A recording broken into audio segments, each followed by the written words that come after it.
Hello, everybody, and we are live. We are live for the third coaching show. It is me, Sam Watson, Irish event writer, and I am joined by my partner in crime, as always on these shows, Gear Fisher. Gear, how are you doing? I'm doing great, live from Colorado. It's a miracle of technology we get this to work, isn't it? Hmm. Gear, I'm looking forward to this show. It's part of the reason that we started OnForm, why Echoratings and OnForm are working together, is because the like improvement in endurance sports, which is your background, has become such a formula. I want to say, it is scientific, it is measured, it has been scrutinized. There, people probably, I'm sure, there's still different variations within it, but everyone, that's what they're focusing on. Like, how do I improve as quickly as I can improve? Um, Whereas in the skill sports, we're like, this is still an art. This is still kind of a bit more, you get different opinions from different people in different places. Is that fair enough summary as to why we are here? I think that is definitely a fair summary, and it's where I think we see the opportunity if we can bring more structure, like has been done to some of those endurance sports, to the skill development. I got to believe there's a lot more untapped potential, and it's just a matter of really dialing into how best to do that. So voila, we are here and love talking about this. I'm just such a, I don't know, there's something amazingly cool to be part of high performance. How does it happen? How do you get it to happen?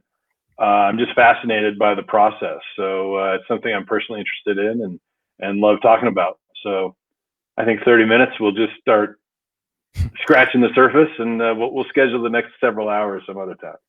Yeah, I do. I mean, the topic today, how do I get better faster? And talking about the improvement loop, introducing the improvement loop. The reason I feel that there is loads of untapped potential is not only from my own experience through the sport, and looking back on a period where I feel like I was definitely treading water. I was just doing the same thing over and over in the same way that I drive my car without purpose. I've been driving a car for the last 10 years, and I got better at driving for the first few years, but I would say I haven't improved my job. I just drive. I'm not driving with purpose. I'm not improving with purpose.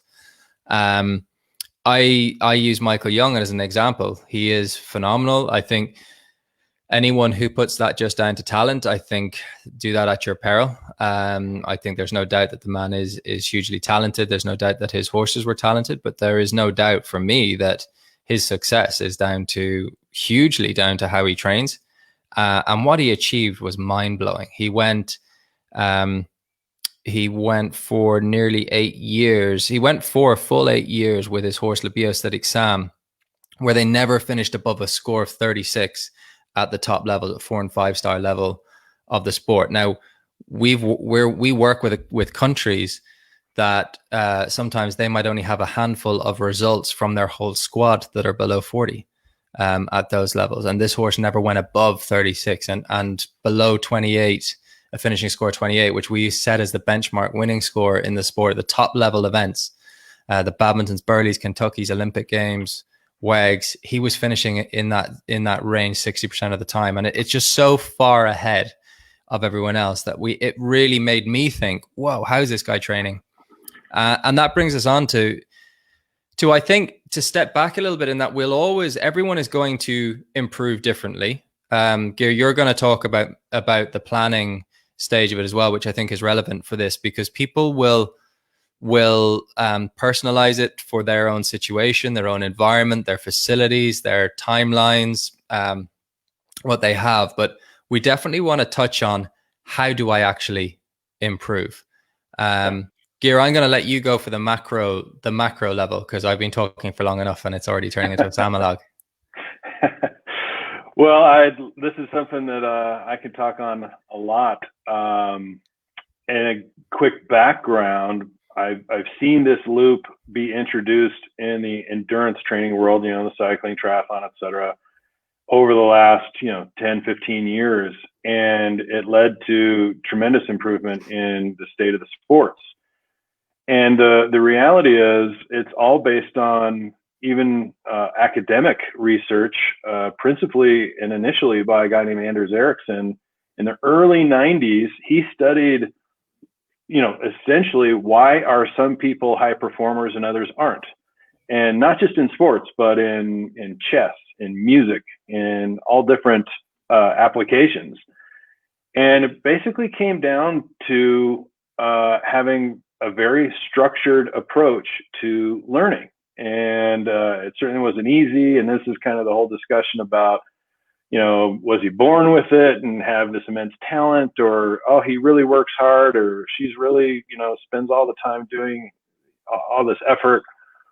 And it really wrapped up to, well, you have to have a certain level of talent, yes, but there's to maximize that comes down to how you actually train for any sport, for any skill. And so from a very high level, boiling that down, we've studied this for many years and tried to create tools for people to sort of follow along. And it basically comes in a high level view, comes down to four things, right? Set a goal, so you know what you're reaching for.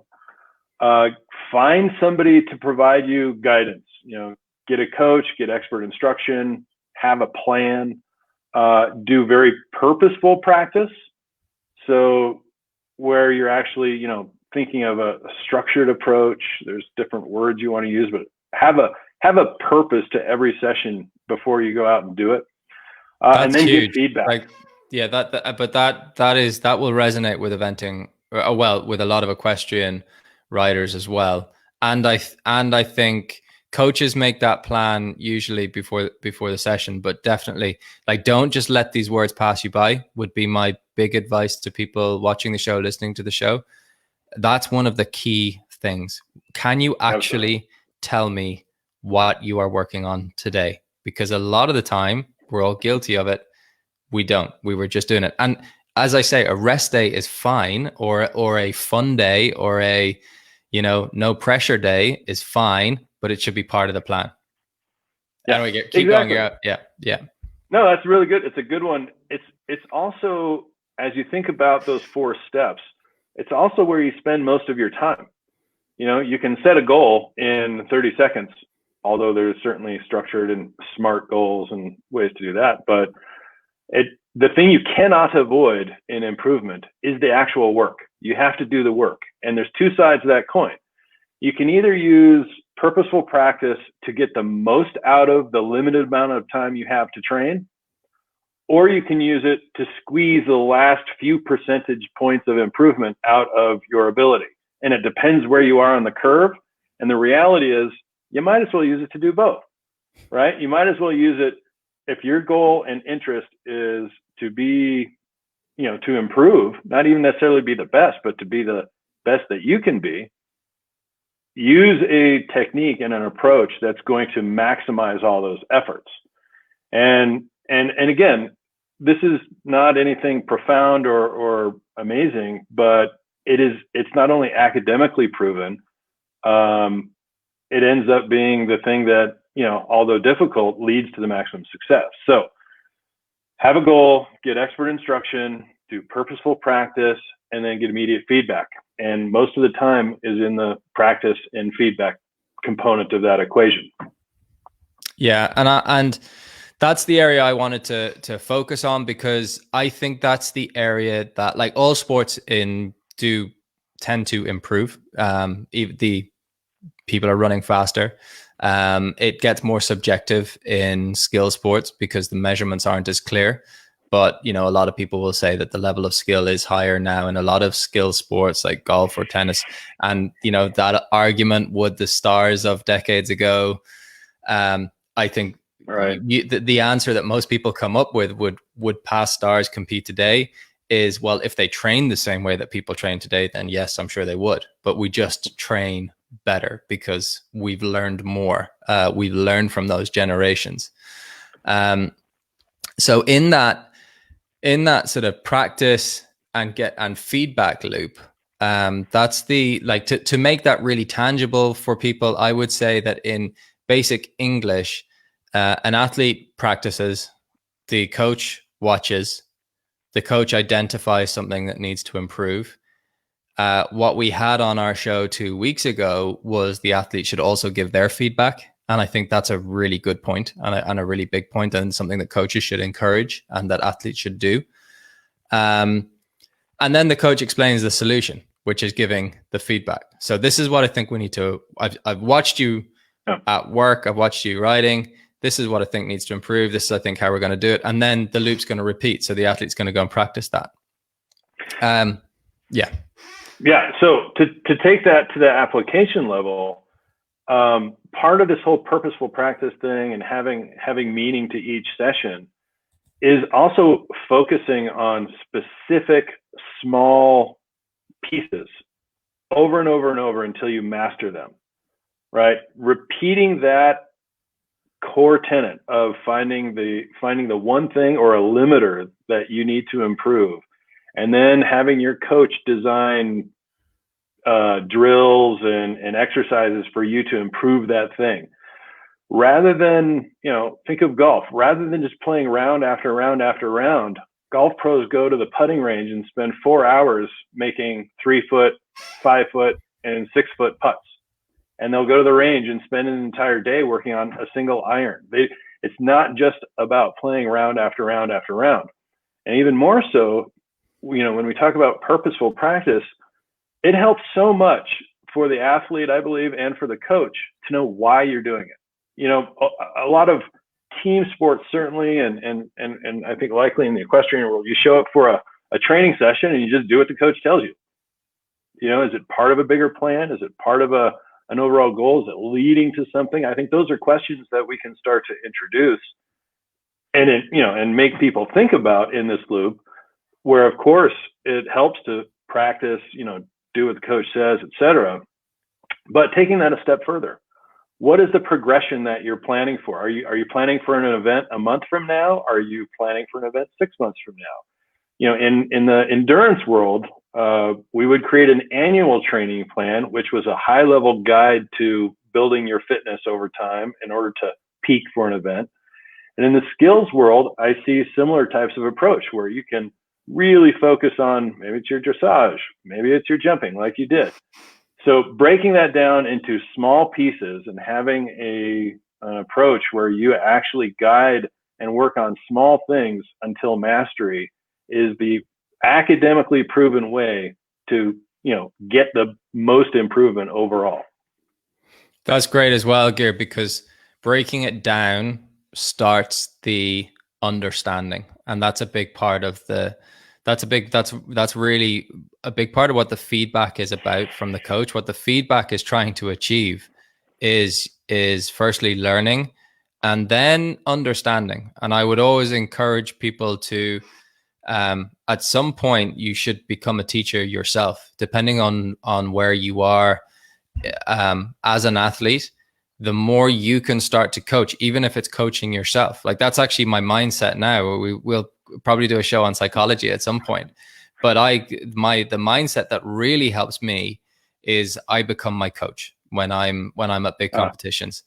And we'll get into how we give feedback, but that's basically the kind of the self-talk that comes in there is not like, I don't have to, thank God, I don't have to lift weights because I wouldn't lift them too high.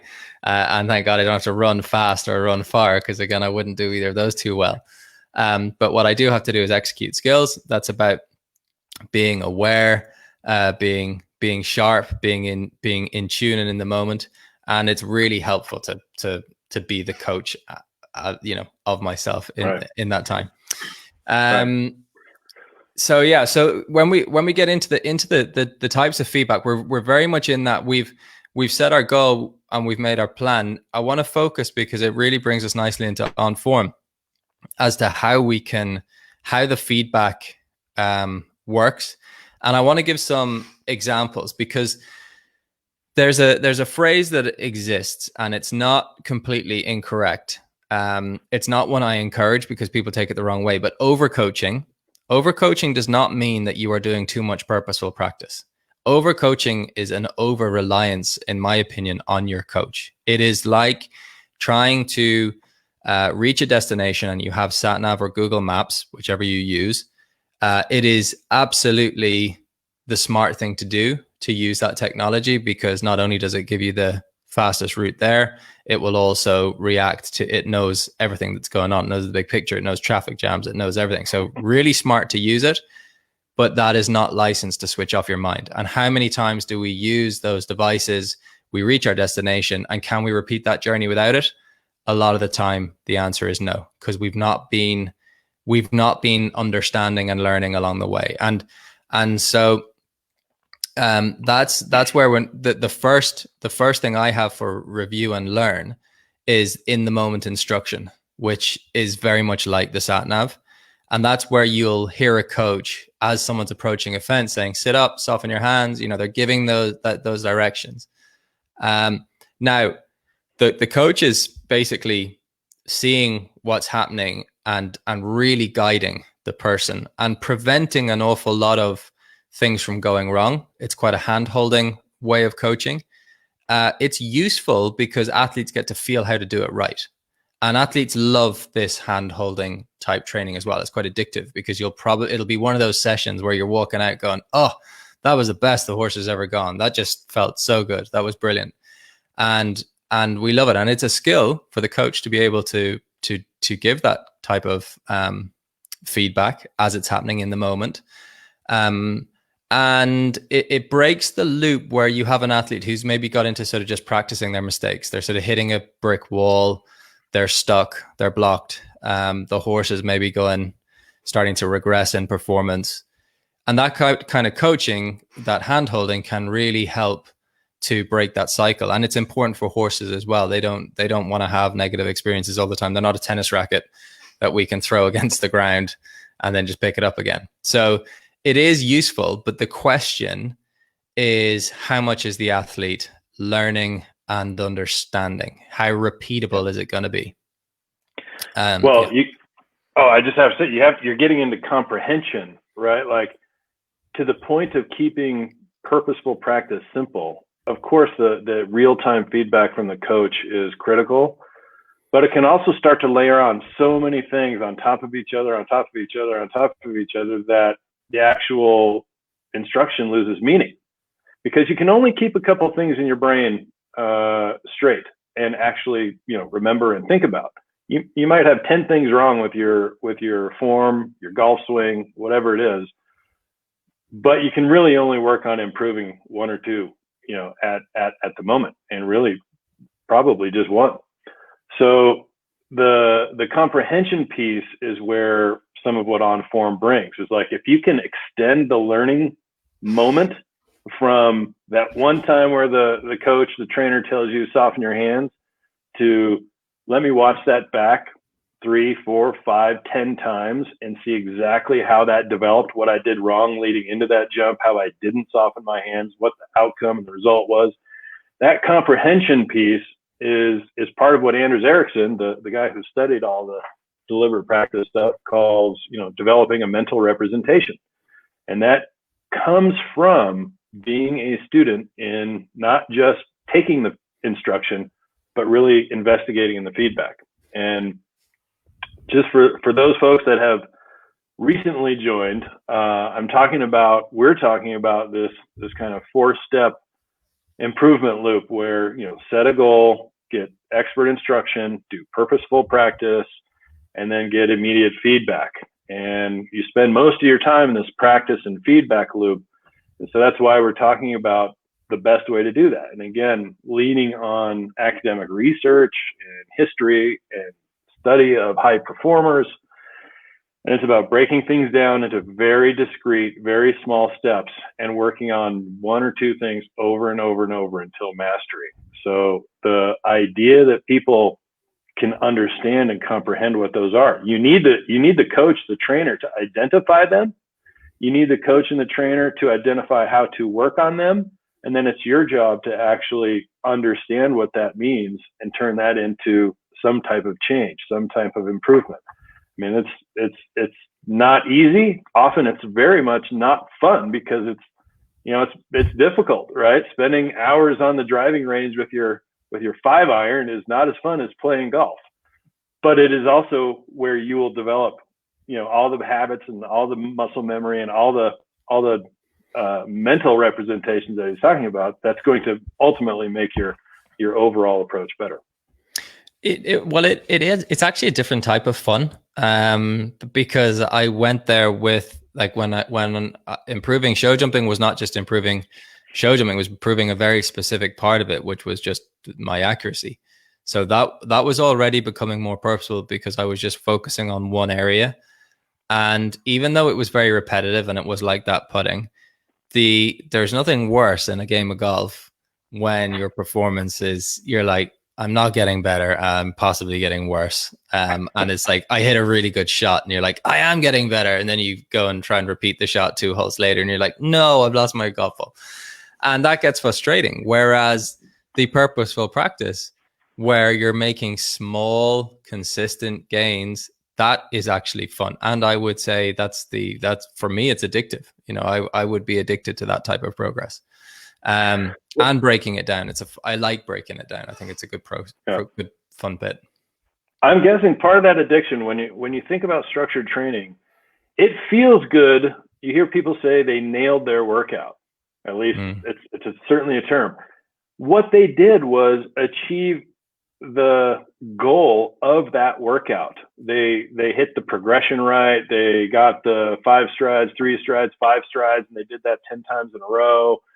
Whatever the prescription of that workout goal was, they were able to execute on it really well. And that sort of taps into that 4-step process. Sometimes there's the macro kind of year-long view where you're setting a big event goal.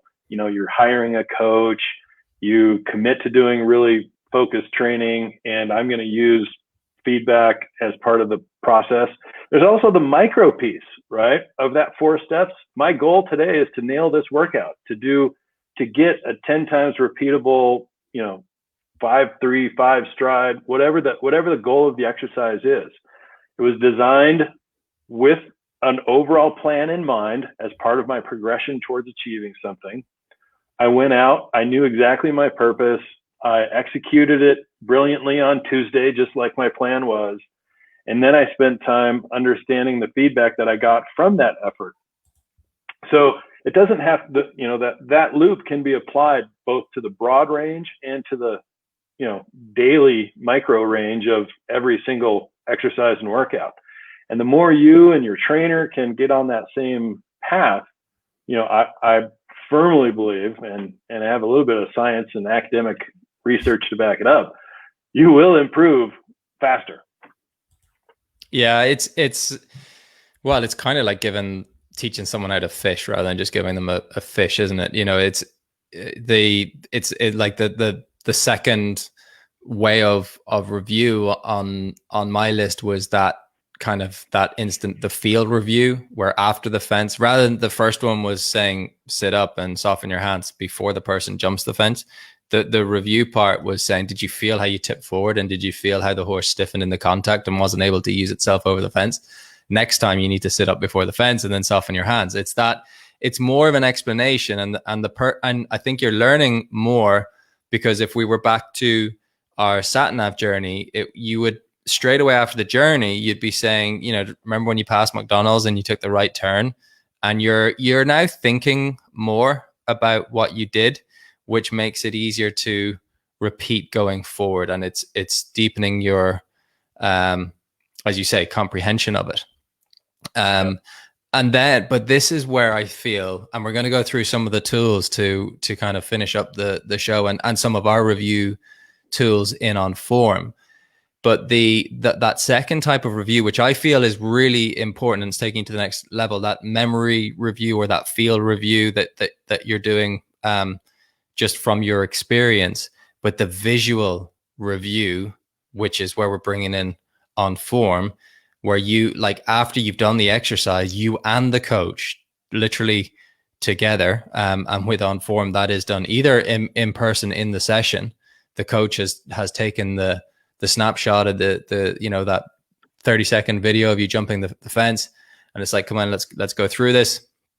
And not only do you have that to take away with you and to store and to have it there in your library, but it's such a powerful way to further your understanding and to learn, and for that, for success to become repeatable, because you're seeing it. It's again to my sat nav journey, and we never do this, but we would learn our routes, so, or routes if you're in the US, you'd learn them so much better if after your journey you went back and you looked at the map and you looked at all the things you went past, and you, because you just embedded in your brain better. And this is why this was all about, like, how do we, I mean, this whole show is about how do we improve faster. And this is our tool. This was the thing that I found so powerful. Oliver Townend last year breaking the dressage record at badminton. Dressage, such a skilled sport, so technical, so many little intricate details to get right. And they said, "Who's your coach?" And he said, what he did was, which was smart, was he did get feedback from judges, very smart feedback to get. But he just said, "I train with the mirrors. I've watched what I'm doing." And when you get to that level and you have acquired so much information, like, that is how you are going to start being able to coach yourself. And I think that's the future, that we're going to be looking at those videos. Yeah, the mirror example is ultimately video, and that was certainly the light bulb moment for me. I spent years, helping people with software platform develop structured training tools so they could monitor their fitness, right? And that has been, as you said at the opening of the show, been done, proven, and is used every day.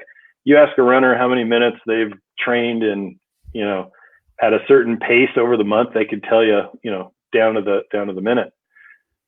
But in skill sports, we have this other challenge where it comes down to technique, to form. And that's where video plays such a great role. Seeing is believing. It's been something that people have said for a long, long time. But making use of that is a whole nother story, right? It's one thing to tell somebody, "Hey, you're too far back. You need to lean left. You're forward." Until they truly see it, grasp it, and comprehend it, they really have a hard time making a change that's necessary. So video, to me, is the tool to help people develop skills. And we haven't even started to touch on the motivation that comes from being able to see yourself a month ago compared to today, and seeing how much better you're improving. You've been nailing these workouts. You've been doing what the coach says. You've got a plan. It's motivating to know that you're executing on a trajectory. It's incredibly motivating to see your improvement right in front of you. Look at it side by side and realize how much progress you're making, and just the confidence you can develop from something like that. Similar to the confidence of a month ago, I ran at a 10-minute per mile pace, and now I'm running at a 9-minute mile pace. It's objective proof. We don't quite have that perfect objective proof in skill sports, but when you review video and can see you're improving so much on a particular thing across time, it's incredibly powerful, and it keeps that feedback loop going for you. Yeah, it's a really important piece of feedback, isn't it? That how am I doing? Where was I? Where am I? Where am I in relation to where I want to be? And it is difficult to measure in skill sports. It is difficult, but the video is using your eye is it's our key measurement tool, really. I being equi-ratings, and I measure a lot of things that people probably don't measure. I do measure accuracy. I do measure things where other people don't. And then hopefully when I have enough evidence to show the benefit of that, I'll bring that to the world, or we will bring that to the world. But I love that. And that's the latest kind of gift from the gift that keeps on giving, which is the OnForm training app is going to be that comparison feature. Geared, top tips for people when they're in OnForm and they're giving that feedback. So this is for people who are new to this, and every time we're saying OnForm, they're kind of like, what are these guys talking about? OnForm in the App Store, still all iOS devices, Android coming soon, very soon. But it allows you to, I mean, this is the thing is you still need the feedback. When we're saying watch video, we're not just saying, look at it, you know, that for an athlete to just watch their video and look at it back and they're like, well, I can see I'm crashing through a fence and there's rails going everywhere. And now I'm no longer on my horse when I was on my horse 5 seconds ago. I don't know why that's happened. So it's the coach is able to slow that down, rewind it, and focus on the point where it started to unravel and start to explain and talk the person through. So give us your top tips on that kind of stuff, Gear. Sure. You just touched on one of the core feedback loops that we tried to make super seamless and easy for both in-person coaching and remote coaching is the voiceover, right? You get a video of your client, whether you're taking it or they're submitting it to you. And then you as the coach can watch the video and provide your expert commentary and instruction over the top of that video. So that, and then that gets sent back to the client, and there's how they learn. They hear you talking, describing what happened, etc. So the voiceover is the cornerstone of the feedback loop inside OnForm. And I just so happen to have 5 tips, Sam, that I would suggest. Thanks for the setup. So number 1, when you're doing a voiceover, you know, we play the audio back that was recorded while you were originally taking the video. Turn the volume down on your phone or on your iPad or, you know, your device, so that when you speak, you're not fighting the audio that's coming from the device in and of itself. We don't want to snuff it out because sometimes there's really interesting commentary in the original video clip, but turn the volume down so that your voiceover actually ends up being easy to hear and you're not fighting with the volume from the device itself. Number 2, if your client submits a video and that was taken in portrait mode, make sure you do your voiceover in portrait mode.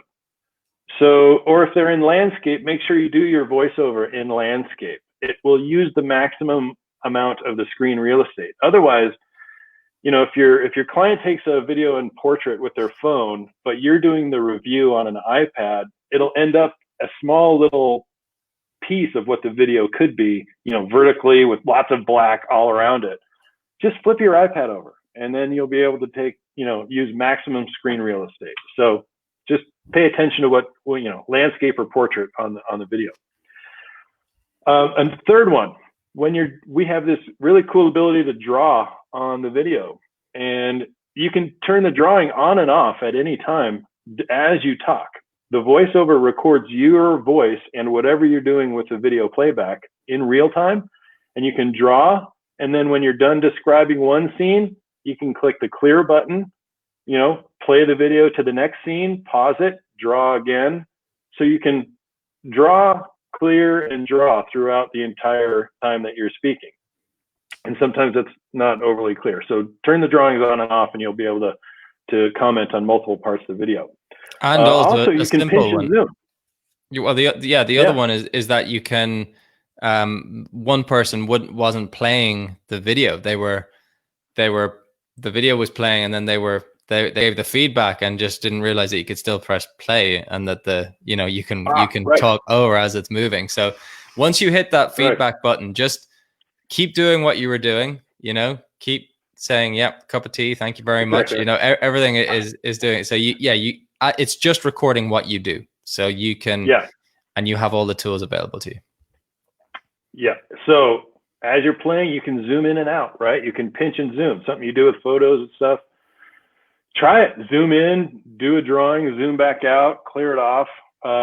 You can pan also with 2 fingers. So you can zoom in, use your 2 fingers to pan around. We can really pinpoint the action using those movements. And then lastly, maybe this is the most important one, try and keep it focused and short. Just like we've been talking during the show, when you provide feedback, you know, you can talk about 100 different things, but try and keep it focused to one skill that you're working on or one specific, you know, 2 at the most things. If you get too broad and you try and cover too many topics, it's just like anything. The human mind can only absorb so much feedback and information. So keep it focused. You know, we would say keep your feedback to, you know, 10 minutes or so. There's also just the practical reality that as you're recording video, the file sizes get bigger and bigger. So uploading them to the cloud and sending them to your clients just gets slower because upload speeds are slower than download speeds. So there's multiple reasons to try and keep your feedback focused for file size, for comprehension. But if you do those 5 things, audio volume, turn it down, style of landscape or portrait, use drawings on and off, zoom in and out, and keep it focused and short, you'll provide incredibly good feedback to your clients using the tool. There's another really good reason, Gear, to keeping, I mean, I would actually encourage, and it takes time to get used to it. I would encourage a lot of those feedbacks nearly to get back to it. You can't do it with everything, but some of them could be as 30 seconds. You can really summarize a point. So like with one person I work with, there's the horse going through the right shoulder. And when I see it, I will clip it, point it out, and say for that point, whether it was happening in dressage, whether it was happening in jumping, whether it was falling in on the right rein or falling out on the left rein, so whatever it is, but that goes under right in, because you can organize your videos, because you want people to find this. You don't want to just watch it once and then it may or may not have gone in. If it's 10 minutes, there was definitely stuff that they did not absorb because they're humans, unless you're not coaching humans. And particularly if you're coaching young humans like me, or young like me, I'm like mid-30s now. But people's attention spans are even shorter and shorter. So break it down and because we're labeling. So then you've got right shoulder, example, and the date. Right. And now and then you can, then when you want to see, oh, how's that? Remember how much you used to fall through the right shoulder? Let's review these. Let's search right shoulder. And now we can review. Look where we were last year. Look where we are now. Like we're literally doing the same dressage test. And look, that problem's pretty much ironed out and pretty much gone. And that is purposeful practice. And that is the feedback, the show me that I'm improving, the motivation to continue. Exactly right. And you bring up a great point. That is, if your client sends you a full dressage test, you don't have to do a video you don't have to do a voice over the whole thing. Pick out one specific component, zoom in on that, and you can do a 3-minute clip on that one, left turn or whatever it happens to be. So yeah, I encourage everybody to give it a try and think about that loop. Think about that loop for their clients as well as for yourself, and how you can, get focused and make those purposeful sessions count. And we are going to have to listen to our own advice, Gear, and we are not going to go on for any longer. We've gone over our half-hour slot. Guys, thank you very much for watching. Our next live webinar, as you can see running across the bottom of our screen, but if you're on the podcast, you can't hear it. Our next webinar is next Tuesday. So you can sign up for that at equiratings.com. So we go through the OnForm app in a lot more detail. We also touch on the business of coaching as well. But thank you for watching. Thank you for listening. Thank you for your comments. Please give us more comments and more shares. We love it. Let's keep the conversation going. And the reason why I love this conversation, the reason why I want everyone else to be passionate about this conversation, is that I think we're only just touching the surface as to what we can achieve, the level of skills. Look at what Michael Young has done this decade. I know we've seen stars of the sport before. We've seen Ginny Elliott's, Lucinda Greens. We've seen Sir Mark Todd's. We've seen William Fox Pitts. I know every generation has its star, but we're going to have, that improvement is going to come. I can't wait to see where the sport goes. I can't wait to see how good the next generation are going to be. And I just hope that we're all a part of that journey. So thank you. Absolutely. Thank you very much for watching. Thank you, Gear. And we will see you in 2 weeks' time, everyone. Goodbye. Bye-bye.